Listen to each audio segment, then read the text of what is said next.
السلام علیکم، آپ دیکھ رہے ہیں 9 برادرز ٹی وی۔ آج کی تازہ خبروں کے ساتھ میں ہوں زمر صدیقی۔ آئیے چلتے ہیں خبروں کی ہیڈ لائنز کی طرف۔ اگر عمران خان کو گرفتار کیا تو ملک میں خانہ جنگی کا خطرہ۔ ہمارے ساتھ جو کچھ کیا گیا اس کا حساب دینا ہوگا، نواز شریف۔ اسلام آباد کے سینٹرس مال میں آگ بھڑک اٹھی، شہریوں کو نکال لیا گیا۔ ٹریول ایڈوائزری، امریکی شہری پاکستان کے سفر کے فیصلے پر نظر ثانی کریں۔ لوڈنگ ٹرک مالکان کو دی گئی مہلت 7 دسمبر کو ختم۔ کینیڈا کا پاسداران انقلاب کی قیادت کے داخلے پر پابندی کا اعلان۔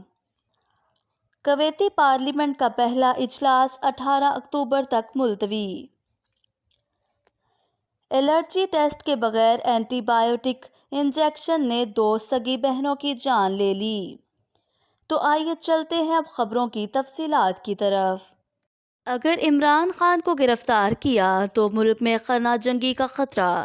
اسی حوالے سے 9 برادرز ٹی وی کے ڈائریکٹر مبارک جاوید صاحب کا کہنا ہے کہ اگر عمران خان کو گرفتار کیا تو ملک میں خانہ جنگی کا خطرہ۔ آج جتنی مرضی آڈیو لیک ہو جائے، لوگوں کے دلوں میں عمران خان اور صرف عمران خان۔ پاکستان کے سابق وزیر اعظم نواز شریف نے کہا ہے کہ ان کے ساتھ جو کچھ کیا گیا اس کا حساب دینا ہوگا۔ اتوار کو لندن میں صحافیوں سے گفتگو کرتے ہوئے سابق وزیر اعظم نے کہا کہ ان کے ساتھ 5 سال سے ناانصافی پہ ناانصافی ہوتی رہی، مگر کوئی سو موٹو نوٹس نہیں لیا گیا۔ یہ سب جعلی اور من گھڑت مقدمات تھے۔ جو کچھ ہمارے ساتھ کیا گیا، پاکستان کی پوری تاریخ میں ایسا کبھی نہیں ہوا۔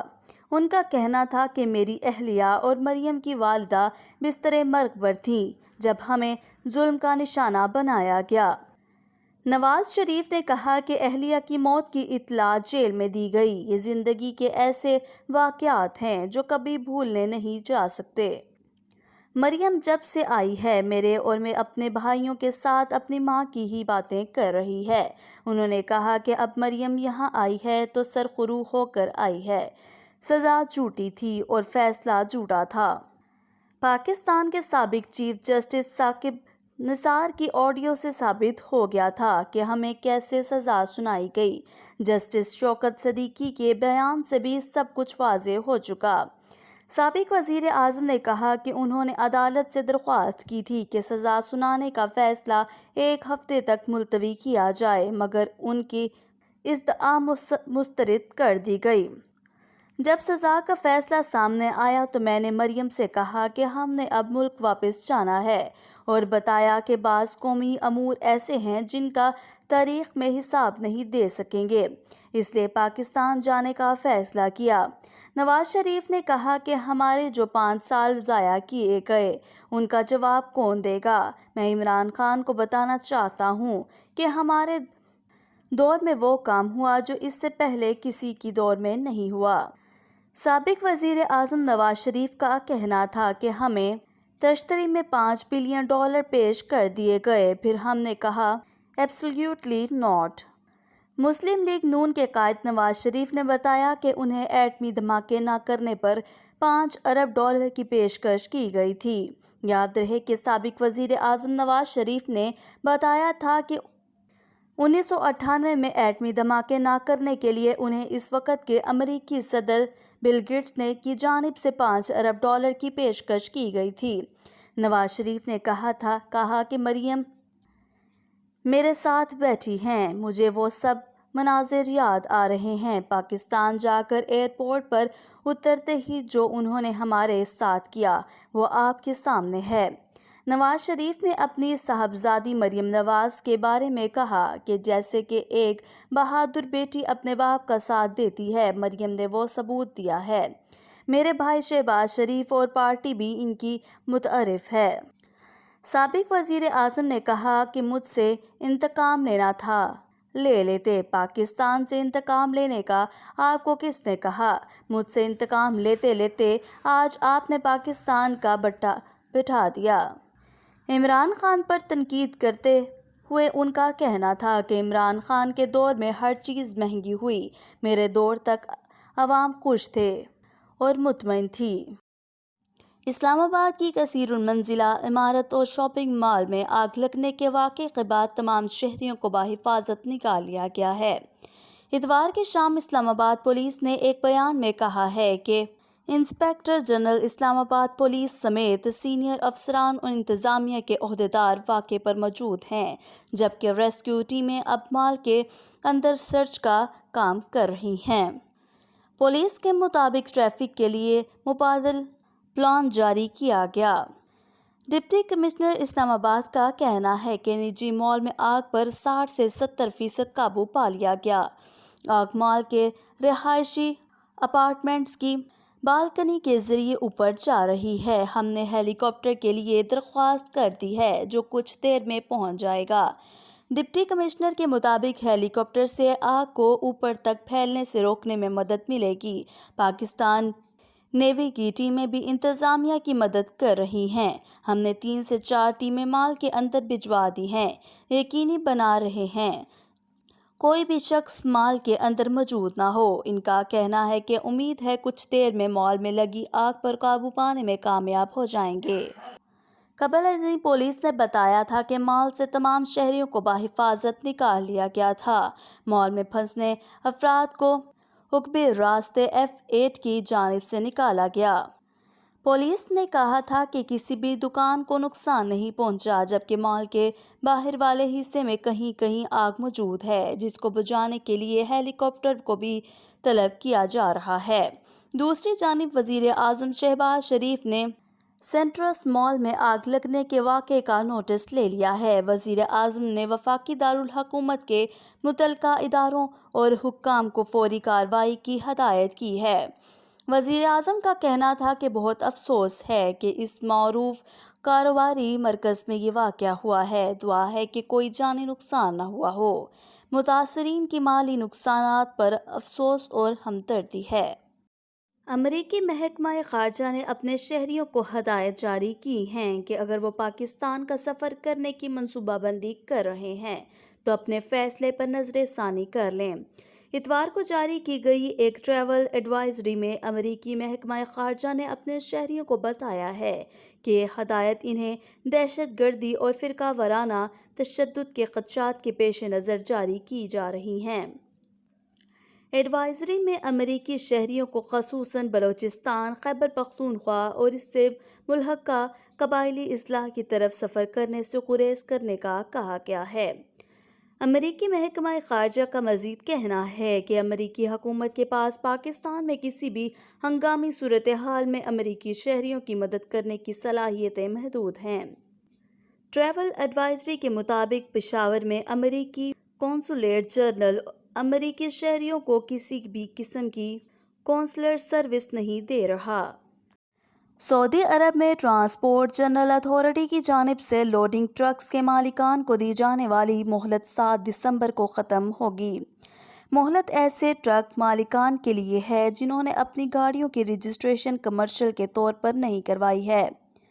نجی نیوز کے مطابق ٹرانسپورٹ جنرل اتھارٹی نے مملکت میں لوڈنگ ٹرک مالکان کو ہدایت کی تھی کہ وہ 7 دسمبر 2020 تک اپنے ٹرکوں کو جنہیں وہ مملکت میں سامان کی منتقلی کے لیے تجارتی بنیادوں پر استعمال کرتے ہیں کی نمبر پلیٹ اور رجسٹریشن کو نجی کے بجائے کمرشل کرا لیں۔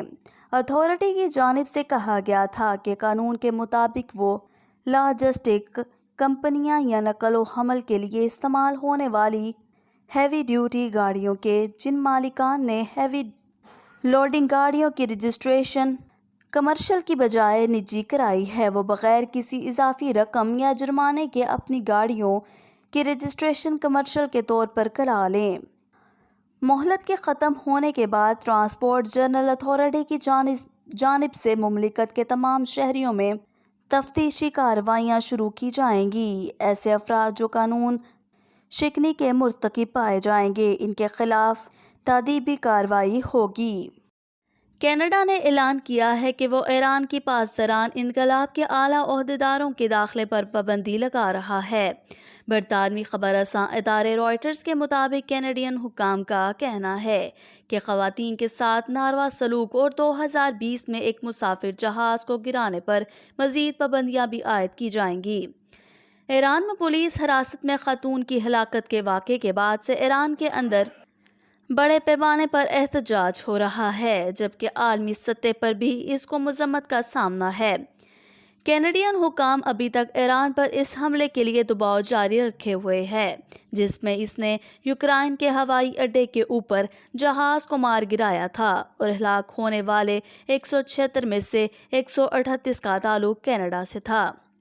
جمعے کو اوٹاوا میں ہونے والی نیوز کانفرنس میں وزیر اعظم جسٹن ٹروڈو کا کہنا تھا کہ کینیڈا چاہتا ہے کہ وہ پابندیوں کا دائرہ وسیع کرتے ہوئے ایک سینکشنز بیورو بنائے۔ پاسداران انقلاب ایران کی ایسی فورس ہے جو انٹیلیجنس اور دوسرے فوجی مقاصد کے علاوہ ملک میں ایک بڑی بزنس امپائر بھی چلا رہی ہے۔ اس پر مغربی ممالک کی جانب سے الزام لگایا جاتا ہے کہ وہ عالمی سطح پر دہشت گردی کو بڑھانے کا کام کر رہی ہے۔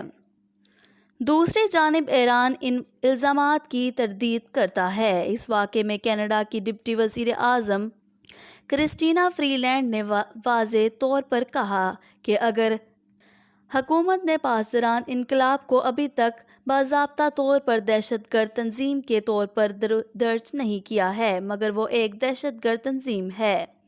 گروپ کی immigration and refugee protection act کے تحت درج پابندی کی بجائے پابندی کی جائے گی۔ یہ ایکٹ کینیڈا ان حکومتوں کے لیے استعمال کرتا ہے جو جنگی جرائم میں ملوث ہو۔ اقدام کے بعد پاسداران انقلاب کے 50 اعلیٰ عہدیداروں، 10,000 سے زائد افسران اور ارکان کینیڈا میں داخل نہیں ہو سکیں گے۔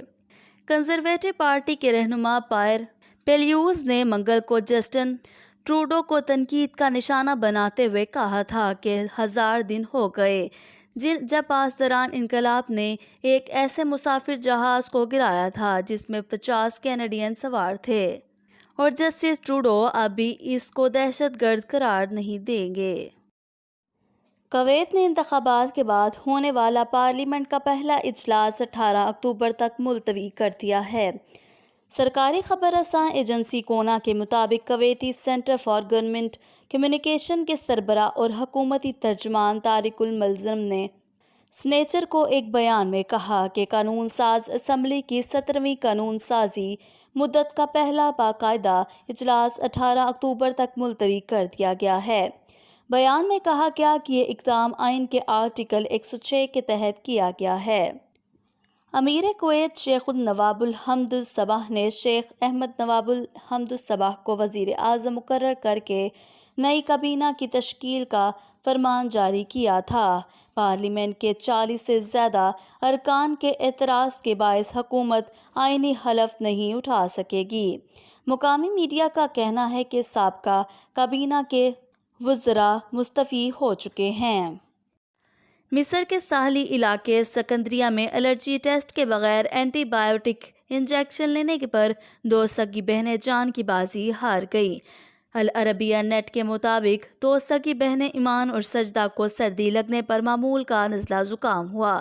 والدہ نے ڈاکٹر سے رجوع کیا جس نے دعائیں تجویز کیں۔ فارمیسی پر فارماسسٹ نے بتایا کہ ڈاکٹر نے نسخے میں لکھی گئی دوا دستیاب نہیں، اس کی جگہ متبادل دوا تجویز کی گئی۔